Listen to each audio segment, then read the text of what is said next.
here we are once again for this eco dye kit now.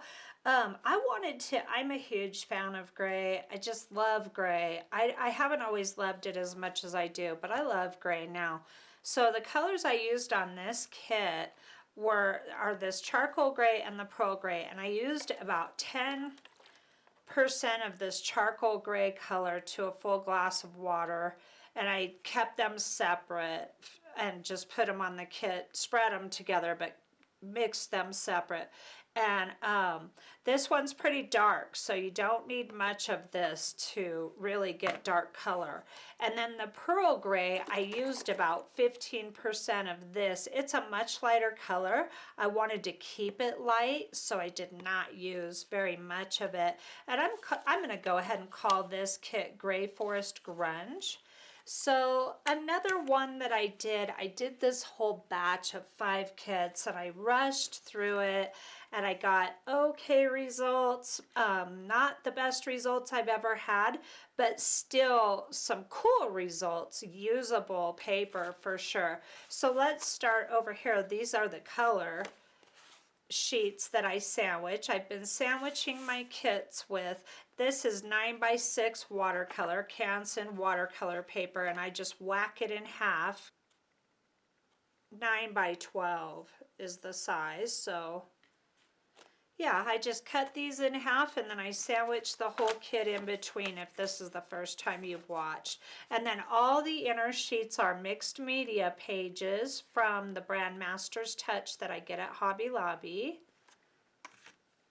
Oh, look at this now. These are those grapevine leaves, and this is the second watercolor sheet, Canson watercolor.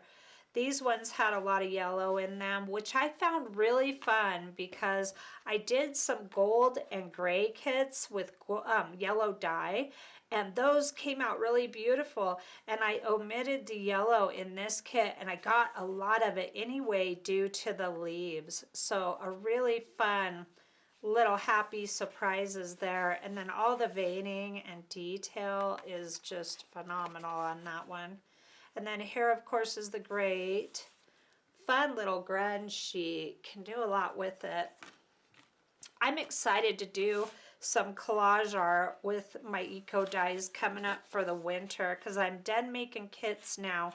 I'm still going to have a few videos coming out because I've still got quite a few kits, but I am done for the season and ready to move on.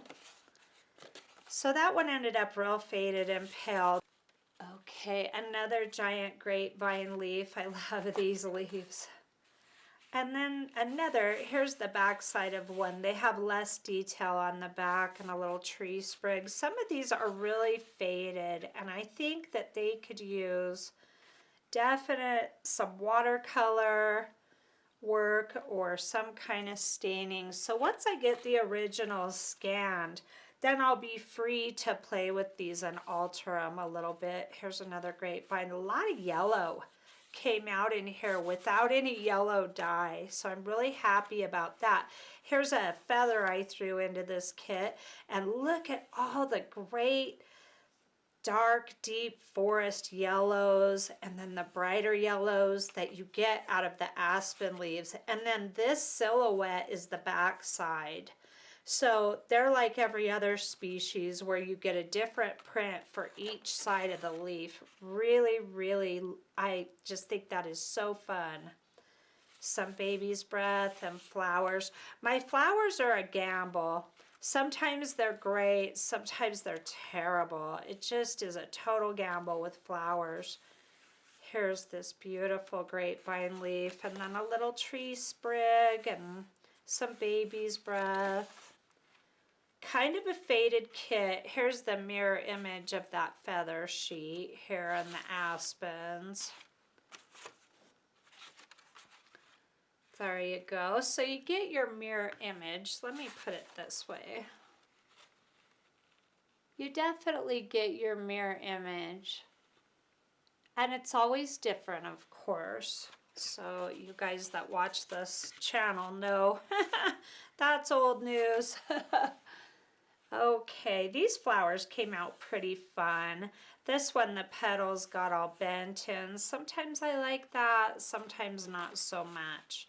Very faded though. I'm not real happy that sometimes the colors do not mix and flow like I kind of want them to, and they get real speckly, and I like the speckle because it really adds a great grunge element, but I also like overall coverage, and I didn't really get that with this combination of this paper and those dyes. Now that could always change, and it may stay the same, but I know that every time the color, look at the color difference. This is the watercolor paper that I use to sandwich, and then this is the mixed media. And sometimes the watercolor paper is better than the mixed media, and sometimes the mixed media paper is better. So it's such a, oh, if you like exact, this is a great way to grow in flexibility as an artist, is to do eco dyeing, because you know I get expectations and they don't always get met. And so I have to learn how to live with it. Do I still want to do it? And the answer is heck yeah, of course I want to eco dye. But that's the beauty of it. That's the fun of it, is the gamble. You just don't know. This is a really beautiful sheet to me. Very simplistic, very faded, but that's what I love about it. This here, the stem, I love the stems of the aspen leaves. And I like to gamble anyway, so it's right up my alley. But for people who want perfect, oh, I really invite you to do this, because it will help cure you of that. And I think if you're a perfectionist that you might need a little curing, just so that your life will be more fun, if nothing else. I'm not celebrating mediocrity here. I'm just saying being too perfectionistic can really tighten the road down a little too much, especially for me. I like wide open space, and I like to be able to go for it. So here's these beautiful little aspen leaves and some flowers, baby's breath on this sheet. And then, oh, there's the mirror image of that watercolor page. Yes.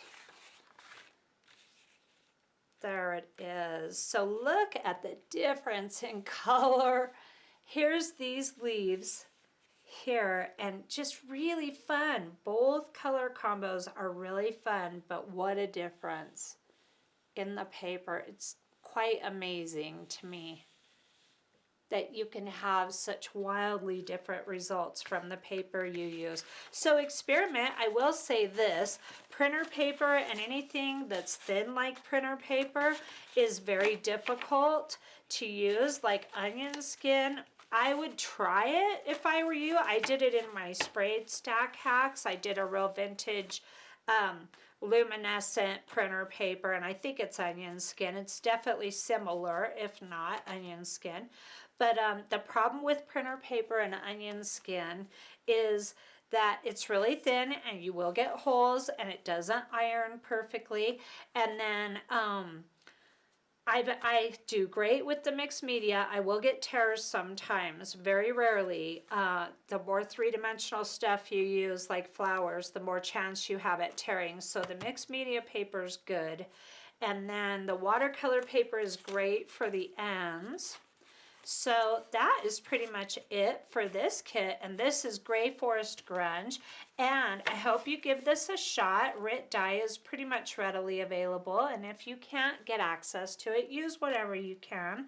I'm real big on using what you got. So if you haven't subscribed yet, excuse me, I invite you to for sure, and please click like for me, and I will see you real soon. Have a great day.